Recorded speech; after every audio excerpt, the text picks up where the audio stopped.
I'm allegedly live. I really don't. Oh, look, there we are. We're live. I really hate this lighting. It makes me look like I am not in the place that I am. I want to fix this. You might not have something as nice to look at, but we're going to go ahead and give ourselves, we're going to Darv Vuelta here. Darv Vuelta. And see what we get. We need a little more lighting in the front, I believe. Thank you for hanging in there with me in this, the first live stream on this channel. And, if the trend that we're looking at continues, this will be the last live stream. Hey, it looks like there's one other person here right now. Welcome to whoever it is. For those of you who might watch this after it has, in fact, been live, know that we have this hour available to talk and hang out and make nice. And if you brought your own drink as was required, I cannot provide libations for everyone, of course. Just hang out, talk, ask questions. I'm sure that at some point here, one or both of the cats that are lurking nearby are going to hop up on my lap and say hello. But yeah, so if you are in the chat, I'm going to say this right now. Hello, world.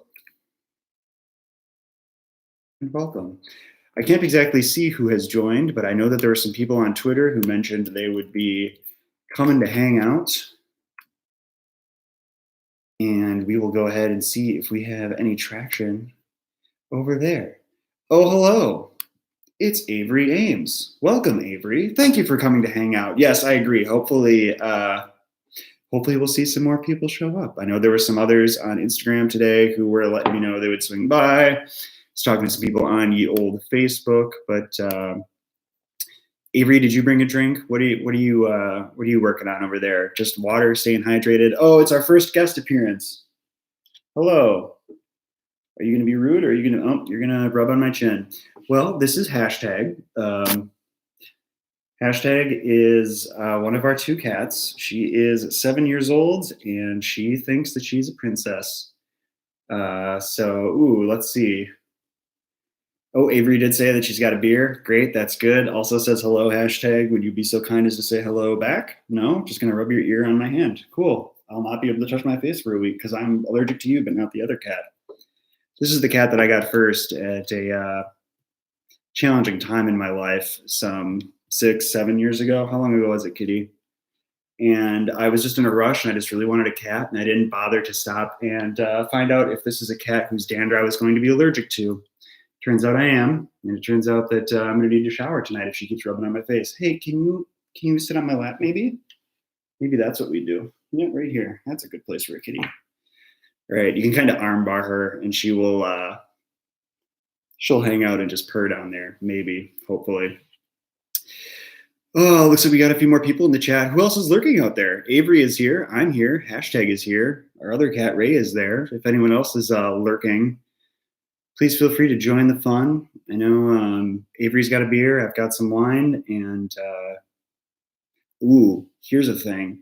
So I've posted recently on social media about how Lacey, my wife, and I, we ordered a Nintendo Switch like probably a week ago. And we were super worried that it was not going to show up before everything got shut down. And in fact, we ordered the system. We ordered Breath of the Wild, and then we ordered Harvest Moon. And as luck would have it, Harvest Moon, which is the game that Lacey really wanted, got stuck in New Jersey and showed that it was not moving for like 4 days. And she was heartbroken that it wouldn't get here. And then today, out of the blue, Breath of the Wild and the system showed up. No Harvest Moon, but apparently that's coming tomorrow. And let me tell you what, I plugged in that Switch and played some Breath of the Wild this afternoon, and my entire afternoon disappeared. So, whatever it takes to survive self-isolation, I guess, right? Oh, yeah? Cool. Thank you so much for hanging out. Do you have anything you'd like to add to the conversation, Kitty? Oh, yeah? Cool. Good. Does anyone else out there have like what are we all doing to get by in these times of the quarantine times? That hasn't occurred to me before. The quarantine times. How are we doing with that? I wish I could hear you, There we go. Old video games. What video games are you playing, Avery? Oh, and Kim is here also. Hello, Kim. I'm going to respond with eyes also if I can find them in the emoji picker. I don't know if it's searchable here on YouTube, but Kitty, your breath is rancid. You gotta settle down. Settle down with your stinky breath. Oh.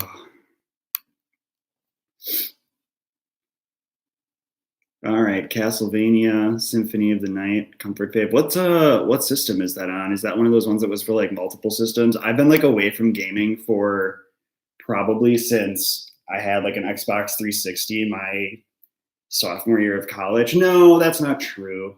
I played through the end of college and maybe the first year out of it, and then I got the Red Circle of Death or the Red Ring of Death or whatever on my 360, and just like I bought one of the SNES classics at one point, but have otherwise just not been, haven't touched that stuff in a while. Which,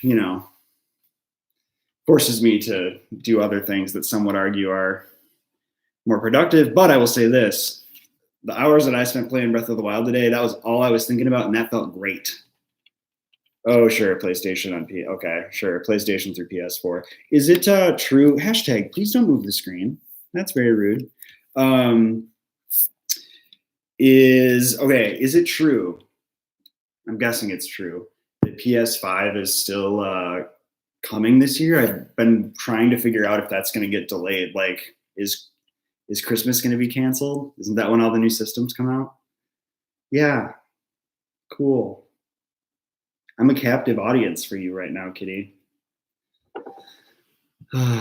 And yes, the Switch has been really good so far. It's actually really interesting this is something I will talk about probably tomorrow on the Just Me with R.R. Campbell podcast. So tomorrow I'm recording an episode that I will get scheduled to show up a week from this Friday, right? So there's gonna be five episodes next week, and then they'll start being weekly on Thursdays. Tomorrow I'm gonna talk all about reclamation and rebirth, hopefully as part of episode 5. And I think that getting in touch with video game-ness and a few other things are going to be a really big part of that, because that's been an awesome way to feel like part of something when it's really hard to feel like you're part of something given we're all so far apart, except for me and this cat.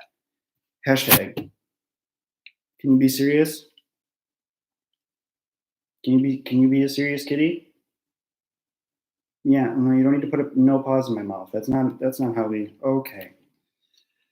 Haven't heard much on PS5. Okay, so maybe that was me seeing articles long before there was any actual commitment, because I was trying to do this thing where, before timelines got accelerated and it was time to get a Nintendo Switch, I was like, I think I'm due for a system. Maybe PlayStation is now the way to go. I would be sad and miss my Nintendo games, but suddenly had to get something to help us keep busy, because we painted this weekend. This is now a grayish color when once it was blue, and we feel good about that. But that took, one Saturday. There's going to be a lot more Saturdays to come here, I think. So trying to keep busy. Is anyone else? Okay, so this is something that is interesting to me. The economy is not in a great place, right? But places like Home Depot are doing fairly well, allegedly, all things considered. And we are apparently not alone in taking on like new tasks around the house. I mean, we planned on doing this, but again, it was just the timeline got shifted to move it up. Is anyone else doing anything like around their place? Painting seems to be the common one, but we're redoing our trim too, by which I mean painting it.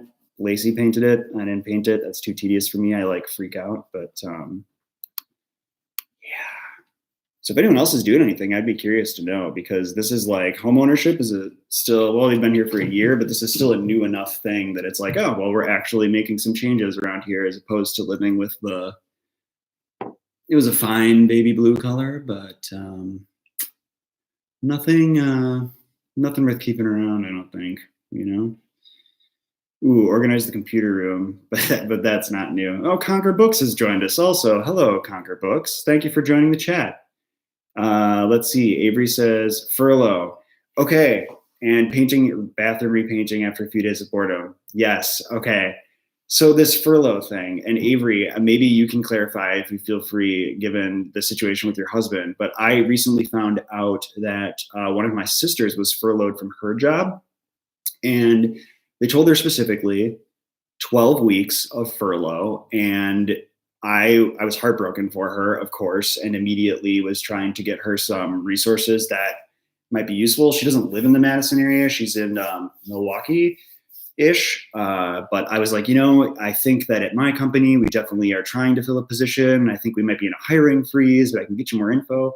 And because they gave her a timeline for the furlough, she's very like, no, it'll be fine. It seems, I don't know. It's all by text. I should probably actually call her, but she seems pretty confident it's going to come back. Did they make a promise of like time for your husband also, Avery? Did they say like, oh, it'll be a 4-week thing and we'll check back in? Because furlough, to me, I've never heard furlough used in that context. It's always been kind of like a planned thing where both parties have agreed to it and that's being used. It's nice that it's there as an intermediary between like being laid off and like having a job and feeling uncertain about it, but it's just a totally strange thing for me in this context anyway.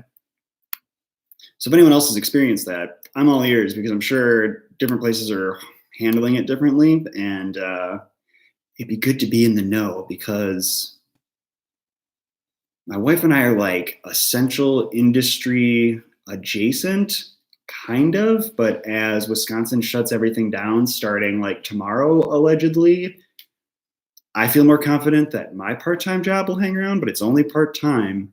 Whereas Lacey is like service industry adjacent, and who knows what the rules for restaurants are going to be, if it's going to continue to be takeout and delivery only, or if it's going to be just, sorry folks, parks closed kind of thing, or what we're going to get. But oh, sure. So furlough from Cessna a few years ago, and they said 8 weeks, came back. Oh, okay. So, I mean, that's nice that they were able to like commit to that in that case anyway. But yeah, with a small company, actually, so that makes perfect sense. Because if you're running a smaller operation and if you have 15 employees, you have in theory found like a really good group of people and you want to retain that talent. You don't want to like completely release them back to the labor pool. So I guess a furlough, depending on the nature of the amount of time, and if you as the company are in a position where you're, which is a bummer to say, but like as the company, if they're like, yeah, chances are a lot of places aren't going to hire them away right now, furlough is like the kinder way to put it. So I don't know. I'm thinking about this in a very like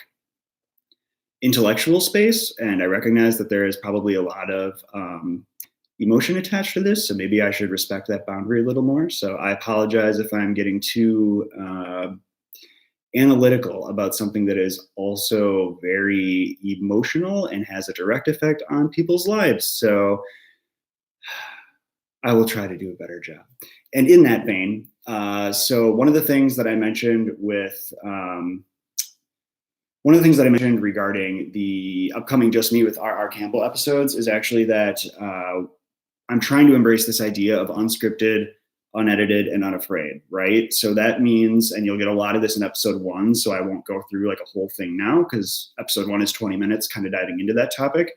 But the idea is that I will be in a position to have to just speak off the cuff. So I come into every episode with maybe like an idea of like a word or a couple, like a theme that I'm going to try to explore, but I don't write down bullet points. I don't create some kind of outline. We just kind of tease it out and see where it goes.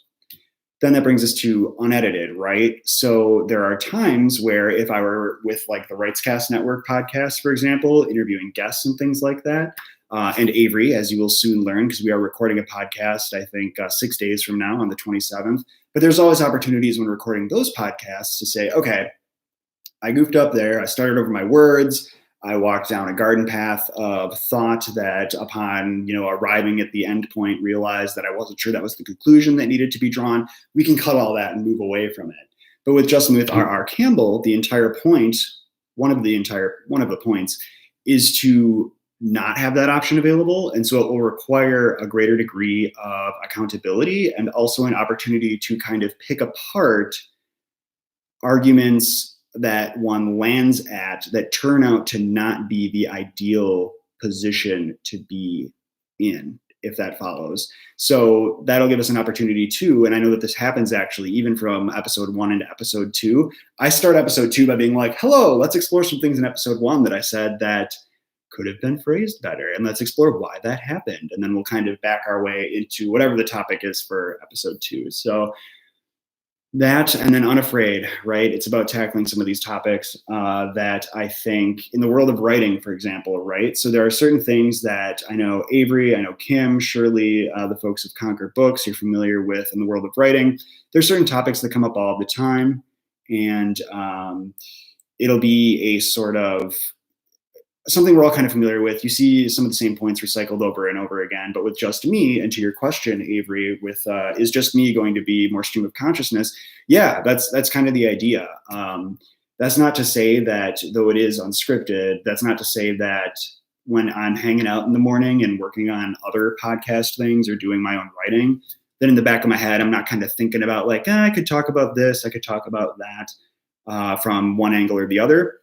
But once the episode rolls, I mean, I'm still trying to be very conscious of not saying and stuttering and leaving long pauses and just really letting it flow in a way that hopefully feels as natural as possible. To some extent, it's kind of what I'm doing right now, with the exception being that there's no one on the other side of the chat that can come back and ask a question. It's like trying to land in a space that's somehow between when you sit down to write and work on a manuscript and it's just you and the page, but with the awareness that there's going to be more immediacy to people reading what is, in this case, a rough draft. That's actually a way to think of it. So when you sit down to write a rough draft, it's very much a throw whatever on the page, at least for me it is anyway, throw whatever on the page, no one needs to see this.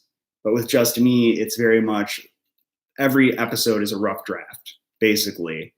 And it's about trying to then build from there a more robust theory of self. I mean, that sounds really aspirational, but I think that ultimately it's a show that's about self-actualization, and naturally it will happen through my eyes. But one of my goals is to make sure that I am aware of others' experiences, and hopefully in every episode I'm trying to be mindful of leaving questions to the group, leaving questions to prospective viewers, to prospective listeners, and encouraging people to send in their emails.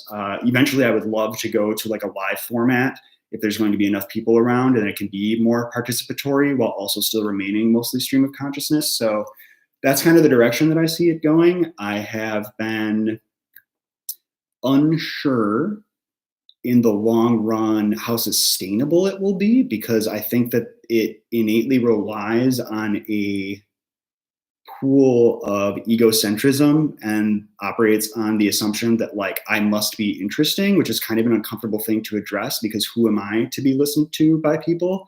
But I think part of it is just becoming more familiar with and embracing who I am when I am unscripted, unedited, and unafraid, because I find that in most places online, and maybe this is true for other people too, most places online, I feel that I am a like pocket of myself, right? And I tell myself that this is authenticity, but in reality, what's hanging out over here is authentic only in that it is the authentic version of me that is in that feels safe, having that authenticity on display. So, oh, Sarah is here. Hello, Sarah. Welcome, Sarah. We've got more people in the chat now. So Avery, that was a long run, probably of about 4 minutes there, with your question about what Just Me is kind of going to look like. I hope that answered some questions. I think the amazing thing about Just Me is that if people ask me, well, what's it about? I think what I'm going to end up saying more often than not is, well, it's a show where I'm unscripted, unedited, and hopefully unafraid, and we see what happens every week. So as long as I embrace those three sort of signpost statements, I think that will mean that we are in a position to have some sort of cohesiveness week to week. And we'll see where it goes. I told Lacey that at some point I might need to enlist her to join me, because Lacey very badly wants to be on a podcast. She wants to have a podcast, which, as she has said, she wants to do none of the work required to get a podcast up and running. And those of you in the chat, Sarah, I know that you are part of a podcast. You know that they are some work. So at some point, maybe I'll have Lacey on it. It'll have to be, instead of just me with R. Campbell, it'll be like just we with R. Campbell, which is strange sounding, but maybe once a month we'll bring Lacey on. We'll see. We'll see how that goes. But yes, thank you, Kim. I appreciate that. And yes, podcast, lots of work. Sarah, what is your, and I apologize for my ignorance on this, what is your production schedule like for the Quick and Dirty Romance Pod? Are you doing weekly episodes right now? Or are you on a monthly release? Is it kind of like whatever works for your schedule situation? Because I know that for me anyway, with the Writescast Network, it started with just the R. Campbell Writescast. It was going to be once a month, then it was twice a month, and now we're at 3 times a month. And hey, here's some bonus news for everyone in the chat. Starting in May, actually probably in April now, you're going to be getting 4 episodes a month of programming on the Writescast Network.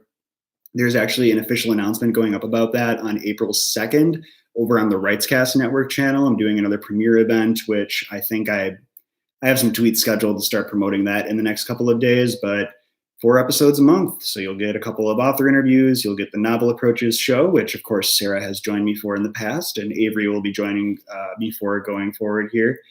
But so big changes over there, and all thanks to patrons at patreon.com/writescast. They got us over a little goal that I've had in mind for a while, and I appreciate that support. And I appreciate the support of this. This is really nice that we can hang out on a Monday night or Monday afternoon, depending on where you are. Sarah, I believe you are over on the West Coast, so it's now 4:21 by you.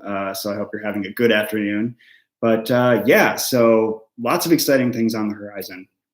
Do we want to play a game? Do we want to try to play like a fun game? I know that it's mostly going to be like a me talking game, but we can turn this into like a whose line is it anyway situation if you want. And we can see if I either succeed or embarrass myself. I do this at writing conferences once in a while when I'm trying to prove a point about the importance of goals in storytelling. So, okay. Someone please in the chat, give me a setting. Just someone throw a setting into the group chat. I will wait until someone has given us something to work with. A setting can be pick anywhere, indoors, outdoors, on the beach, in space.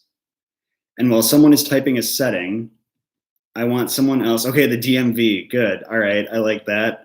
So we have the DMV. Can someone give me 2 characters, 2 people that might encounter them, that might run into each other at the DMV? Can't believe I hadn't thought about this earlier. This is going to be something. So we have the DMV, 2 people. It can be described based on profession, described based on whatever calls to you, basically. I will take a sip while you consider the kinds of people who might run into each other at the DMV.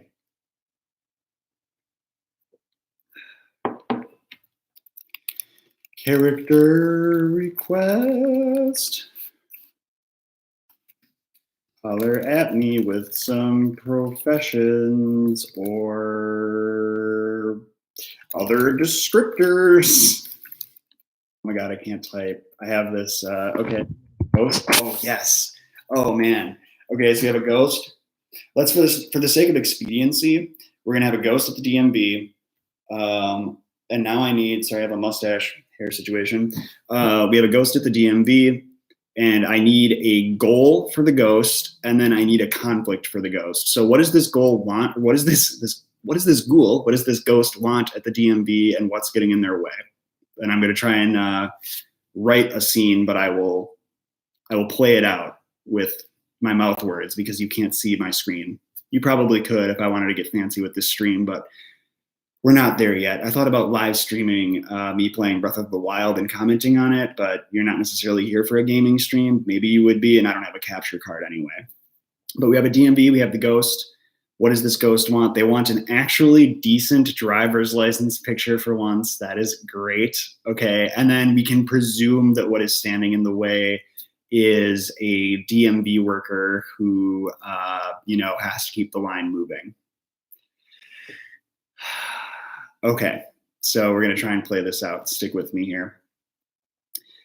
So Ghost approaches the counter at the DMV, introduces himself as, what's a good old timey name? Charles Mick. Yes, the camera can't capture a photo that isn't blurry. There's our conflict. So the ghost walks into the DMV. The ghost needs a name. We're going to go with something old sounding like Charles Montgomery. I was going to say Montgomery Burns, but that's a Simpsons thing. We're rolling with it. It's improv. Charles Montgomery Burns approaches the counter at the DMV.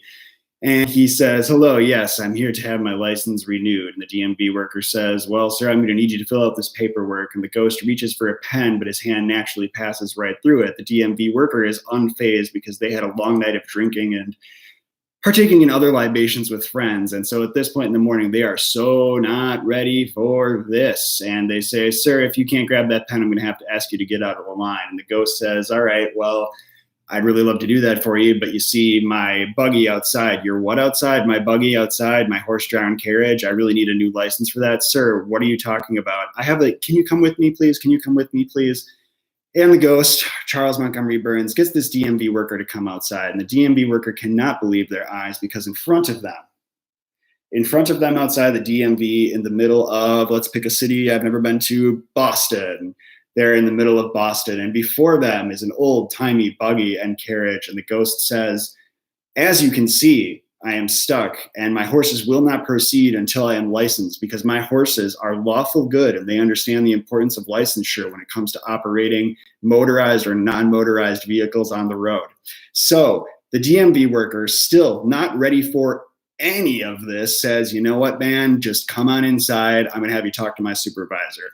Super comes down. Super, it turns out, has a background in the paranormal. It was part of a career transition. They wanted to get better benefits. They came to work for the government. They show up at the DMV, and they waltz right into a supervisory position because, I don't know, there are no rules anymore. This person is now the supervisor, and they hear out the ghost. Charles Montgomery Burns explains himself rather clearly, and by that I mean transparently, because you can see right through him, and says, okay, sir, well, if you can just come with me, we'll figure out the paperwork at another time. Let's just get your license photo taken. And the supervisor says, if you wouldn't mind standing right over here, yes, on the X, no, stop digging for treasure. Charles Montgomery makes a pirate joke because he used to have a friend who sailed for the Dutch Navy, East Indies Company, et cetera, et cetera. The joke lands flat. Of course it does. These people are from different centuries. And then time for the picture. 1, 2, 3, snap. All right, sir, move along. Supervisor believes that this is all done. And, well, it's not, because Charles Montgomery Burns has received his photo and says, first of all, I appreciate that this is in color, first and foremost, because I was expecting sepia tones. And, well, let me tell you, this is really an improvement, but I can't, if you look real close, look at it real close, you will see I'm not in this photo. I'm not in this photo. I'm not in this photo. And the supervisor grabs the license from our friend, Charles Montgomery Burns, and gazes upon it. And what does he see? Nothing. It's blurry. You know, there's like a sort of translucent sheen that's shimmering there in the background. And so what do they have to do? Well, this supervisor, of course, being tangentially familiar with the paranormal from aforementioned career change at another time in his life, well, he says, sir, I have to ask you a very important question. Are you, or have you ever been, a ghost? Charles Montgomery Burns says, no, of course, that's preposterous. I have never been a ghost in my entire life. And the supervisor says, well, of course you wouldn't have been a ghost in your entire life. You would have been a ghost in your death. And Charles Montgomery Burns places his hand over where his heart would have been and says, sir, oh yeah, that's right, I died that one time. Bummer, forgot. So can I tell my horse? Can you tell my horse? Will you come with me and tell my horse? Supervisor says, yes, sir, let's travel back outside and we will explain to your horse that in this day and age, particularly for the paranormal, there is no need for a licensure. You're dead. And so they go outside and the supervisor speaks unto the horse. He's a horse whisperer. And he says, and the horse goes ahead, looks at our friend Charles Montgomery Burns, gives him a little nudge and a neigh and a nod. Charles Montgomery Burns hops into the carriage, and they trot off into the nothingness. That is our scene. I don't know how much of a game that was, so much as it was me rambling, but it seems like it was worth something to someone. And so thank you, everyone, for your suggestions. So what I like to do, actually, let's talk about that. We'll break that down from a writing perspective, right?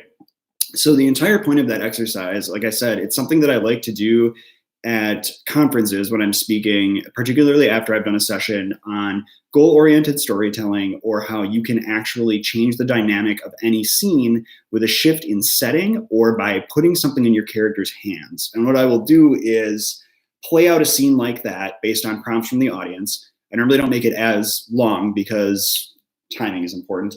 And then I will say, okay, now we're going to play out that scene again, but this time we need to put something in a character's hands. Or instead of this taking place at the DMV, we're going to pivot and we're going to have it take place like in a crowded farmer's market. And instead of it being about a license photo, it'll be about someone trying to take a photo of like their family because they forgot their selfie stick at home or something like that. And immediately in this regard, we start to see how important setting is, and that it's not just something that is meant to be sort of decided on a whim. You know, there are so many scenes that take place in cafes, bars, and restaurants, and though those are perfect places to get groups of people together in real life, they're not always necessarily the best place for our stories to take place because they're not maximizing tension or bringing out aspects of character that could be brought out if we were to have a scene take place at the DMV or a farmer's market or whatever. So, and Avery, yes, if you want to have your notebook to take notes here, thank you. I would definitely not discourage that.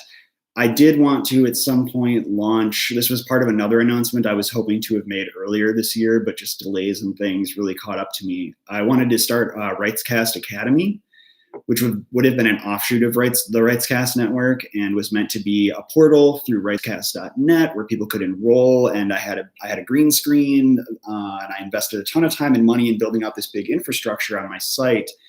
But what I realized is that I just wonder about teaching through online video modules because it creates the impression that there are going to be one-size-fits-all solutions. And I'm not entirely sure how I feel about that. And I'm also not entirely sure how I feel about monetizing knowledge. And that's something that I'll probably do a Just Me with R. Campbell episode on at some point, because I'm stuck in this really challenging place, as I know many people are, and I know the people in this chat can probably nod along to this, but it is incredibly difficult to make sustainable income as a freelancer or as an author with a basement that is strong enough to support one's basic needs. And so one of my goals in starting Writescast Academy was, one, to get more of this knowledge out there. It was two, to do it in a way that I felt was dynamic and hopefully entertaining.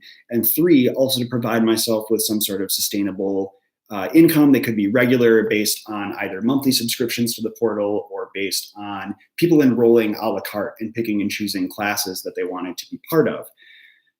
And that would have been really great to do, but it's really hard. It's really hard. It's really hard to set that up. And I got a class actually set up on writescast.net. It's technically live if you know where to look, which you don't because I don't have it advertised anywhere. But for the hours and hours of work that goes into it, and then to think about promoting it, and then to think about how challenging it is to know that there are some people, here's what gets me, right? There are some people who look at a course like that probably, and they say, wow, this looks really cool. If I do that course, that'll be the one thing I need to do to make sure I become a published author. And I think that you in the chat, those of you who are in the chat, know, as I know, that no such thing exists, right? And it is hard for me to create a platform that gives that impression while also ensuring that I portray an image of confidence in my knowledge, craft, and the position that I take on topic XYZ. So I don't know. It's a bit of a mess. Avery, you're a graphic designer, terrified of going fully freelance. Yeah, it's a challenge. I mean, I'm still part-time, right? And I actually, because I did not understand how challenging it was to make a living doing what I would like to be doing full-time, I left a rather high-paying career path in international regulatory affairs in the medical device industry to write what I thought would eventually become full time. But as I quickly learned, because I did not have the experience with book launches that I felt I needed to, or that I couldn't have had until I went through them. I didn't have book launch experience. What I thought would be effective marketing tactics proved to not be especially effective in promoting my empathy series or accounting for it all. And so I got all of those books reached people in my immediate circles. Those books reached people in, the circles beyond the circles and then at conferences that I attended. But it's been so hard to gain traction through something like online sales. And because there isn't a well of constant cash coming in, I have at times questioned, like, well, do I need to go back to full-time work? But what do you lose when you do that? You lose the ability to do things like this. You lose the ability to do 4 podcasts a month. You lose the ability to live a writer's life, right? And Sarah, I know you're saying that it's tough to make this a career. And I think that's 100% true no matter where you are. And this is a podcast I will reference until the day that I am no longer podcasting. And that is episode 72 on the Writescast Network with Ann Garvin, when she said that, like, you have to decide at some point what living the writer's life means to you. And when you have an understanding of what that is, those are the things that you need to work for. And that can mean becoming a writer and doing it full time. But even for someone like Anne, who is a USA Today bestselling author, she also has continued to teach at various universities. And I know that actually, I believe she has now stepped away from her teaching job. So she might only be writing now. I know that she just sold 1, if not 2 more books. So congratulations, Anne. But yeah, I mean, it's tough out there for anyone. So I don't know. It's nice to know that we're all in this together, whether it's in this chat or in each other's heads, I guess, that we can kind of reach this point to understand each other, hopefully. I know, Sarah, you're empathizing. Avery, you're empathizing. Kim, we have a really good comment here. I'm a seamstress and used to do it full time, but had to dip back into the corporate world. Right. Yeah, it's tough, especially in the current space. Come on, man. Like, we just broke a major milestone over on Patreon for the Writescast Network. And I'm like, oh, if people pull back that support, which, like, I couldn't blame them for doing because we're in a challenging space, like, that's going to make it really hard for me to sustainably continue to produce 4 episodes a month. So it's always evolving. It's always shifting. And I think the sooner that you embrace that, the better position, you can put yourself in, basically, hopefully anyway. So yes, and Avery, full-time at the day job, as much as you love design, so hard, juggling writing with other jobs and tasks. Yeah, and that was actually, that was one of the motivating factors for me switching to part-time work, was aside from the deadlines that I had from my publisher, I was reaching a point where Lacey actually had to tell me to stop working full-time. I definitely would not have made that jump without her support, both emotionally, mentally, and financially, especially. And I don't know if, for those of you in the chat, if you have found that your partners or that your friends or that your family have been able to encourage you to make the decisions that you've had to make along the way. But I can certainly say that in my case, it was, game changing, and continues to be. That Lacey recognized how frustrated I was, how little time we had to spend together. And when we did, I was very crabby, which I often took out on hashtag for crawling all over my lap and yowling nonstop, though she was pretty quiet when she was on the feed earlier. But yeah, it's tough out there. Stop touching my face, coronavirus. But we're all gonna make it one way or another. There's only forward, right? See, that's the moment right there. We have an episode title. It's There's Only Forward. This happened with episode 4 of Just Me with R. Campbell. It was a very rambly episode, as you will hear starting next week. And I felt like I had gotten nowhere. And then at the end, I realized that the entire point, perhaps, of speaking about the topics I was speaking about was that I needed to let the wheels spin. And that became our episode title. So There's Only Forward would maybe be the title of this AMA, or that particular run of speech if it were part of an episode of just me. And yes, Sarah, having a supportive partner makes all the difference. Couldn't do this writing thing without him, and that's good. I'm really happy that he's there for you, because it is such a I actually think about a lot of the big decisions I have made in my life, and in every case, I think almost every case, it has been only through the nudge of a partner whom I was with at the time that I was able to take those steps. And so, even if you don't necessarily have someone in your life right now in that capacity, like maybe it's a good friend, maybe it's an aunt, it's an uncle, it's a relative, it's someone that you can connect with who's gonna give it to you straight, and who can offer you the support that you might need when the time comes for you to ask for it. And I don't mean like financial support, right? Because everyone has like a benefactor that they can go back to and a font of endless funds.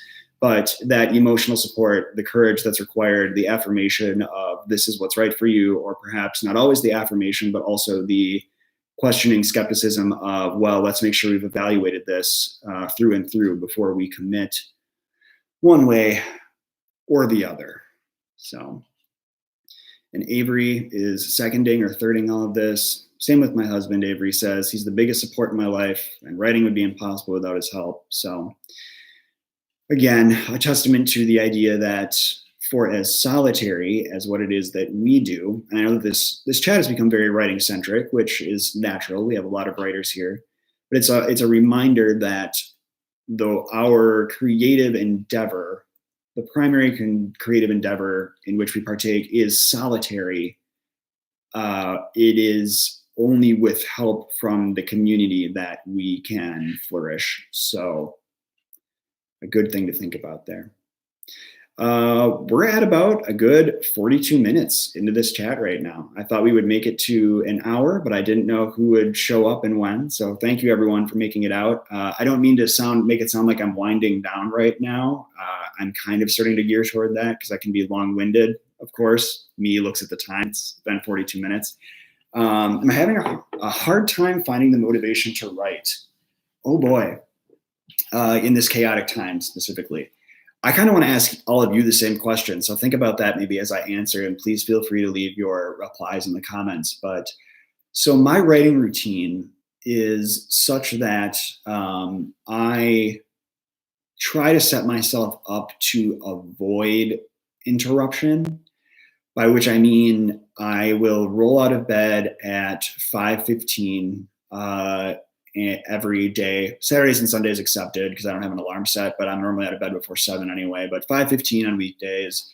And I am butt in chair, hands on keys by 5:21. It's like clockwork. By the time I get up, by the time I get to the office and pour myself a cup of coffee and sit down and throw up all my screens, whatever, I don't look at my email, so I don't have any interruptions about whatever the orange man in the White House is saying. I don't have to worry about coronavirus. I don't have to worry about emails from people who think they're making simple requests, but are actually being rather pushy, and I'm getting rather tired of it. I don't look at any of that. I just write.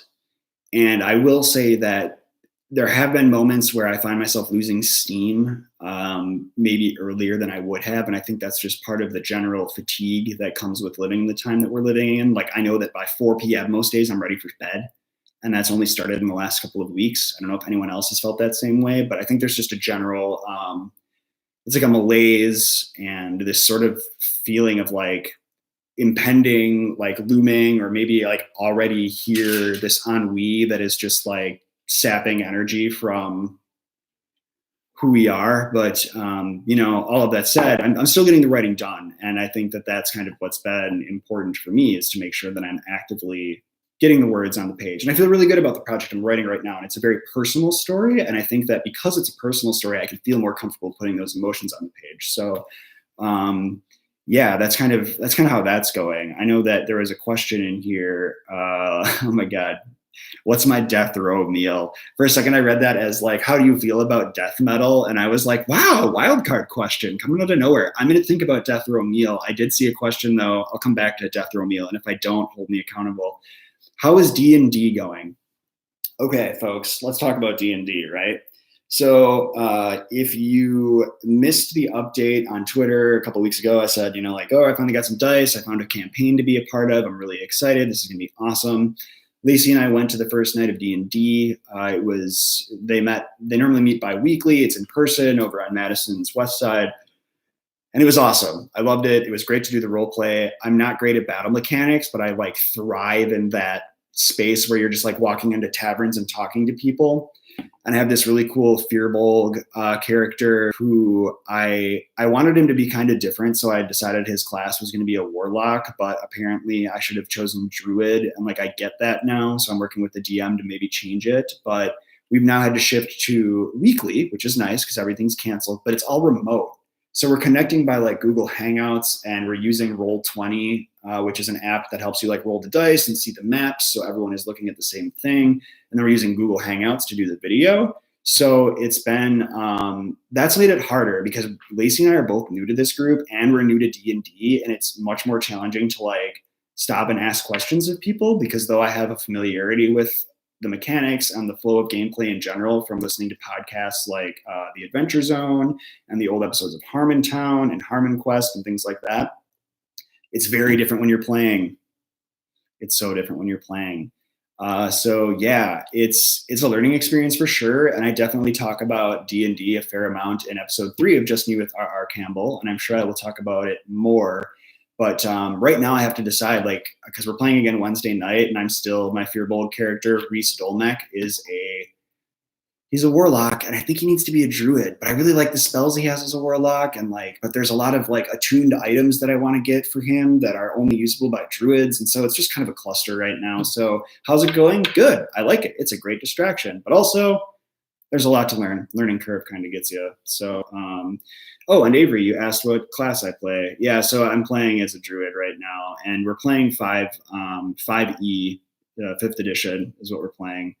So, oh, and cool, you also use Roll20. Neat. So, yeah, we have a lot of tabletop nerds in here. And yes, Sarah, I do play D&D, but I'm of course like super new to actually playing. If anyone has any advice on whether I should switch to druid or not, because I just want my Fearbolg to be this like kind, often confused, trusting of a particular religion, but like very in touch with nature kind of guy. But he's got like these like dark secrets that he occasionally wields some like really dark magic, and that's where I wanted the warlock end to come in, so there'd be a bit of a contrast. But it just feels, I feel like I'm trying to do too many things with my character in the same way that I'm trying to do too many things in real life.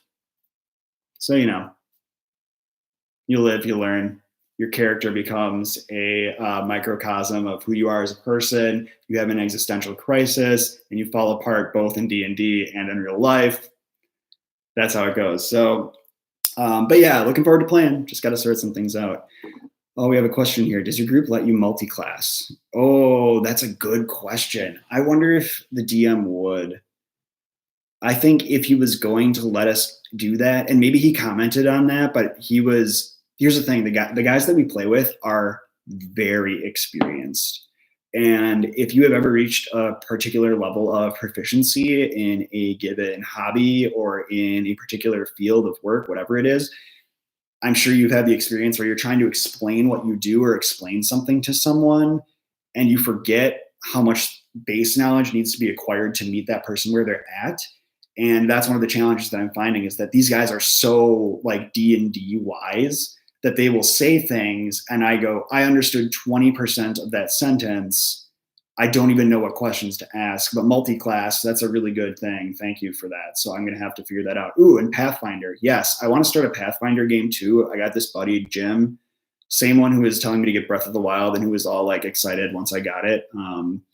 Wants to get Pathfinder going. He wanted me to be the game master, which I would love to do at some point, but I just don't. I can come up with games all day. I just did a whole story about the DMV ghost, right? But like, that's not the same as understanding mechanics to orchestrate that too. So yeah, that's kind of what, that's the direction that's going. And then I still have to think about Death Row Meal, right? Man. Oh, man. Oh, death row meal. I don't want to go down Bummer City, so I'll do this really like quickly. But and this just happened to occur to me off the cuff. I don't know if this would actually be it. I'm really bad at picking food related questions.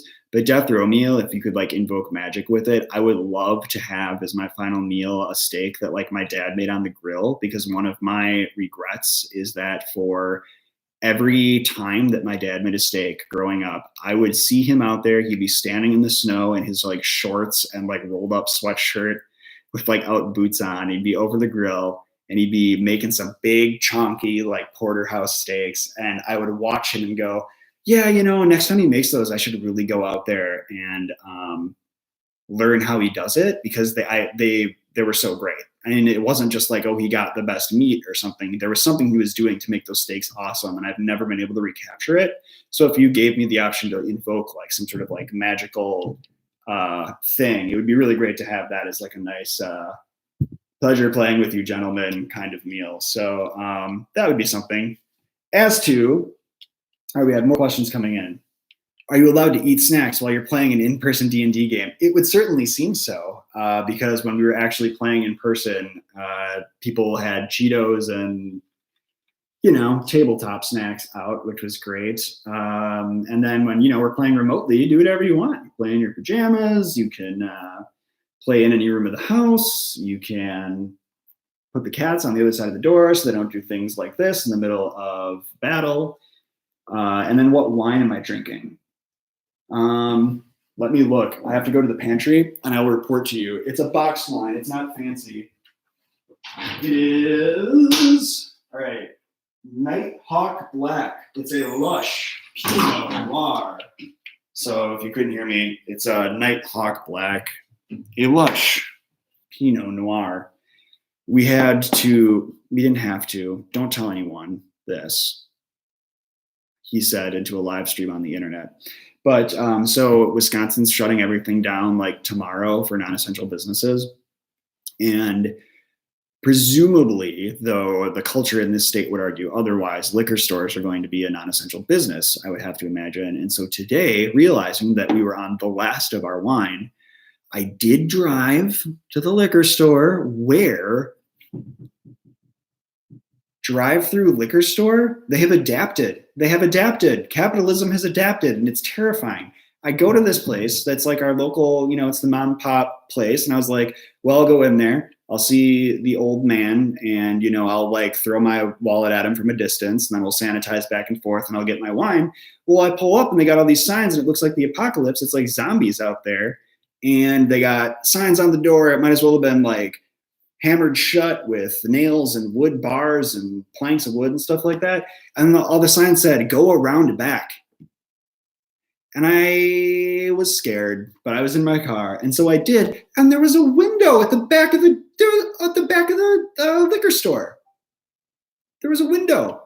And so I was able to go back there and say hello to someone who is not the old man. Wise of him to not be working, even though he owns the place. He had some younger staff that were there. They were wearing gloves. They kept like the window open a crack, and then they like passed you. They were like, "Can I take your order?" And I thought I would be able to peruse. So I was just like, "A box of wine?"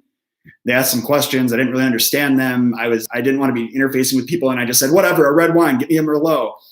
And folks, they handed me Franzia. So going to be keeping it real classy around here for the next couple of weeks, because that was the last thing we needed to get before we hunker down for good. Oh, look, we're being visited by another cat. Hello, Ray. This is Ray or Rhaegar. He will rub his face on the screen and knock it over, so he's going to have to sit on my lap. Oh, my God. All right. What are the liquor stores called near you, or something funky? Oh, package stores. Interesting. Kim, are you, if you don't mind me asking, are you in Illinois? I think you're in Illinois, right? Or maybe it's just like a regional thing within Illinois. But we have two cats. There's hashtag and then there's Ray or Rhaegar. We often talk about getting a third cat, but that would be a violation of our HOA rules. And we also want to get a dog, which also would be a violation of our HOA rules. But, we won't live here forever. Okay. So you're from Georgia originally. Oh, that sounds like a Georgia thing. Package store. Wow, that's cool. things people might not know about me. I studied linguistics in college, and so like I'm super intrigued by like regional variations. Sociolinguistics and psycholinguistics are like the bomb.com for me. So I hear things like package store associated with Georgia, and I'm just like, oh yeah, everything makes sense.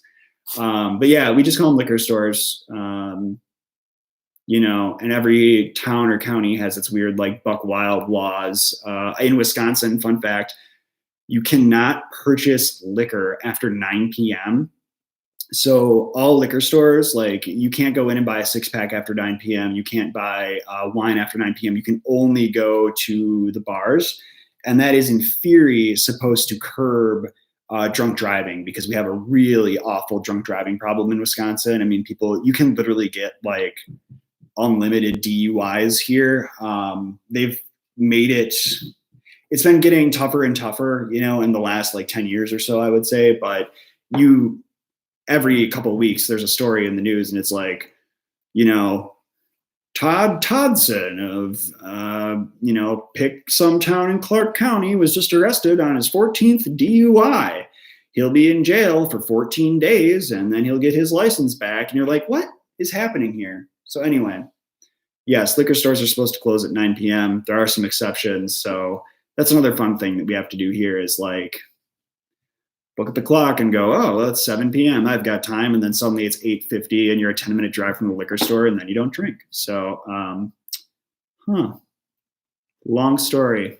Cool. Buggies are shopping carts. They really call them buggies in Georgia. Is that a thing? What is the, I wish Lacey were here. She went to take a walk. I feel bad. I'll probably have to wind this down soon because I think she's lurking outside. She didn't want to interrupt. But she had a coworker from South Africa who called shopping carts, I think, not trolleys, because I think that's what they call it in the UK. It's something like bananas, not the word bananas, but it's something very unusual. And this former coworker like insists on calling them that, and like to the point of where it's pretty funny actually. But yeah. So, well, I think I'm running out of steam a little bit. I have had a lot of fun. Thank you guys for coming out and saying hello. You have really been a boon to my evening, and I hope that this has been refreshing for your afternoons and evenings as well. I'm going to wind this down, but do stay tuned, of course, because not only is Just Me with R.R. Campbell coming starting Monday, March 30th, but you will also, this Wednesday, I'm going to have another video out. It's about 20 minutes of me doing a really bad job cooking ribs.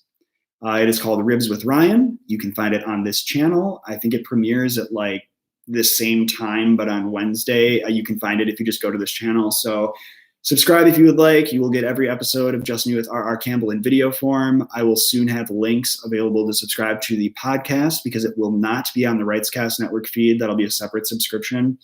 And yeah, otherwise I'm just going to plan on seeing all of you around the Twitter sphere and Instagram and by email.